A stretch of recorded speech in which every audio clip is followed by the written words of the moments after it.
இப்போ பார்த்திங்கன்னா யாருக்கா ரொம்ப ரொம்ப டைஜஸ்டே ஆகலை அப்படின்னா இஞ்சி சொரசம்னு ஒன்று பண்ணும். இது எப்படின்னா தனியா, மிளகு, ஜீரகம் இது 3மே ஊற வச்சிடும். ஊற வச்சுட்டு ஒரு 1/2 hour கழித்து நல்லா அரைச்சிடுவோம். அரைச்சிட்டு வடிகட்டி இந்த தண்ணியை தனியாக வச்சுப்போம். அதே மாதிரி இஞ்சியை நல்லா சீவிட்டு இதை மேல் தோலை எடுத்துட்டு இதை நல்லா அரைச்சிட்டு இதையும் வடிகட்டி எடுத்து வச்சுப்போம்.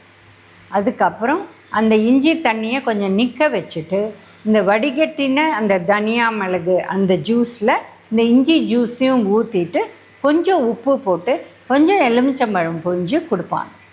யாருக்கெல்லாம் டயபெட்டிஸ் இல்லையோ அவங்களுக்கு தேன் கூட போட்டு கொடுப்பாங்க. ஏன்னா இது கொஞ்சம் காரமாக இருக்கும்.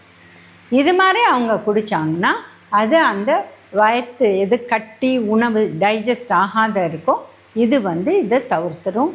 இது அதை ரிலீஸ் பண்ணிடும்.